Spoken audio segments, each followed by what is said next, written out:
That was our cover of Arcade Fire's Sprawl 2, Mountains Beyond Mountains. Since we come from the mountains and we're here to talk about Sprawl, we thought it was a suitable song to open up our 15 minutes of brilliance.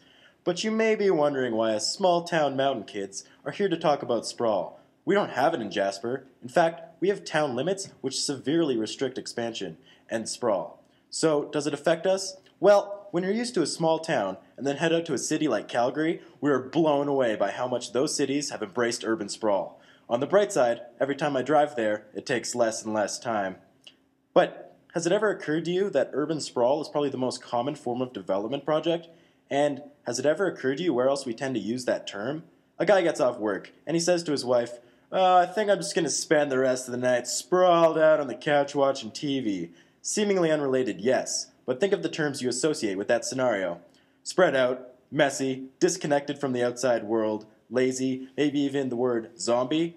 When you link those connotations to developmental urban sprawl, you begin to see where problems arise. And according to the most reliable source on the internet, Wikipedia, urban sprawl creates problems such as inadequate facilities, low public support for sprawl, high-proportion infrastructure costs, inefficient street layouts, inflated costs for public transportation, lost time and productivity for commuting, high levels of racial and socioeconomic segregation, low diversity of housing and in business types, high risk of obesity, less space for conservation of parks, high per capita use of energy, land, and water, and high car dependence. But what led to sprawl and all these problems? How does sprawl relate to sustainability? The want of consumers is to get away from the hustle and bustle of the city.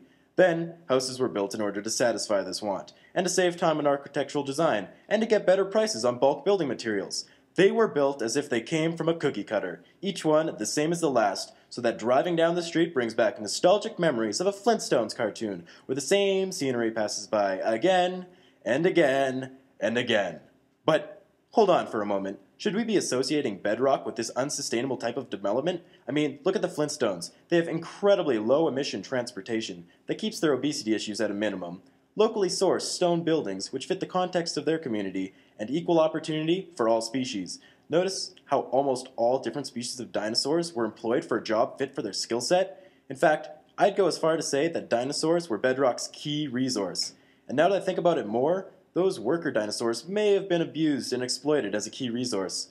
Remember the dinosaurs that disposed of their waste, lifted obscenely large rocks, and cooled their water? Perhaps it wasn't a meteor that killed off the dinos, but Fred and Barney's unsustainable management of their key resource. And now, ironically, they are contributing to a sort of revenge through our dependency on and our unsustainable management of their fossils. But I digress. Once a residential district pops up outside of the city, they're going to need some common amenities. But those can't be built too close to the houses. Oh no, that would be too disruptive. So commercial development pops up a little distance away, just far enough that it requires a drive to get there. So after Joe Schmo gets his groceries, he stops by his favorite coffee shop to purchase some caffeinated beverage to get him through the drive. And once Joe Schmo finishes his cup of joe, he tosses it out the window, and we see the side of the road starts to get a little messy. Because this little tumor on the outskirts of the city has everything it needs, besides jobs, it becomes disconnected from the outside world. The problem is, they have to commute every day to work, and this brings us back to the developers who initially built this district. They were under too much time pressure to properly consider and appreciate the long-term effects of such a development, like the amount of emissions caused by daily commutes. Drive for profit resulted in a lack of creativity with building design, which promoted conformity amongst the community, essentially boxing it in from the rest of the world. Basically, their accepted standard has turned those who live in such communities into fossil fuel dependent conformists who believe the current situation of the world is fine the way it is. In other words, zombies. And it's obvious people don't want to live like zombies. We've seen a huge surge in people trying to be different and make something new. And those living dead who accept this way of life are always trying to get more in order to be happy. Well, maybe we don't need more. Maybe we need less. Just saying. How is it that the only way developers have been able to meet the needs of consumers is through urban sprawl? And how is it that the only way educators have been able to meet the needs of students is through specific learning abilities and a highly structured regimen? As far as we can tell, our society's idea of an ideal educational setting involves a large, perfectly square box where if you look closely, within is filled with many smaller-sized boxes. We're conditioned to accept that learning takes place while sitting in a desk, neatly placed in a row with the teacher standing at the front of the room. Both the physical structure of a school and the curriculum isolate students from the community surrounding them. Furthermore, the current education system attempts to mash millions of students from varying backgrounds through a single cookie-cutter curriculum, aiming to have everyone meet a certain standard. Is it any surprise that students go to school every day and shut down? I find it amazing how soon after high school most adults forget how much of a drag school is, and thus the perpetuation of a system. Ultimately, we end up with a whole bunch of people that associate learning with dullness. This does not bode well for a society facing some major issues and shifts in the next few decades. Then there's the issue of segmenting, or categorizing schools to make them more efficient.